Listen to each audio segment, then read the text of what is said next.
Hello বন্ধুরা, আসসালামু আলাইকুম। আশা করি সকলে ভালো আছেন। তো আজকে আপনাদের দেখাবো হাফার্স মোটরের কিভাবে বিয়ারিং চেঞ্জ করতে হয়। আর মোটরের ভিতরে কিন্তু আপনার দুইটা বিয়ারিং থাকে। তো একই বেশিরভাগই আপনার একই সাইজের থাকে, তারপরে অনেক সময় আছে ভিন্নতাও থাকতে পারে। তো হাফার্সের মোটরের ভিতরে আপনার 6201 দুইটা বিয়ারিং আছে। তো আমি বিয়ারিং দুটা নিয়েও আসছি।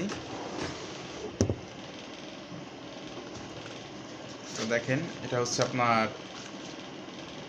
6201।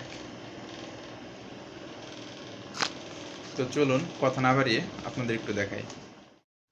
তো বন্ধুরা দেখেন, আমি দুইটা বিয়ারিং লাগিয়ে ফেলছি, আপনাদের একটু দেখাই। তো দেখেন দুই পাশে দুইটা, এই আপনার এই দুইটা বিয়ারিংয়ের আপনার একই নাম্বার, মানে সেম নাম্বার 6201। এটার নাম্বার হচ্ছে 6201। তো আপনাদের একটা জিনিস দেখাই, যে রুটারের এই পাশে একটা, এই পাশে একটা, দুই পাশে দুইটা বিয়ারিং আছে। আর এটার কিন্তু আপনার কয়েলটা ঠিক আছে, দেখেন কয়েলটা ঠিক আছে। তো বিয়ারিং লাগানো হয়ে গেছে, এখন এটাকে আমরা ফিটিংস করি, তারপর দেখাচ্ছি।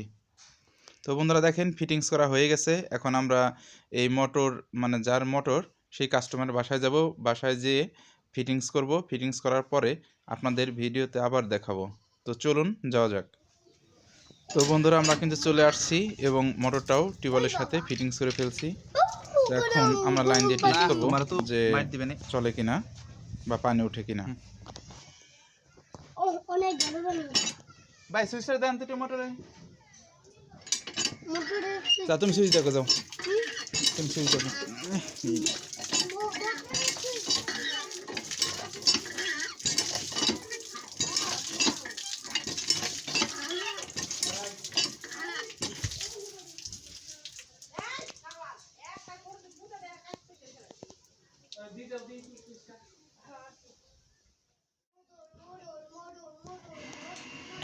তো বন্ধুরা মোটরের সুইচ দেওয়া হয়েছে।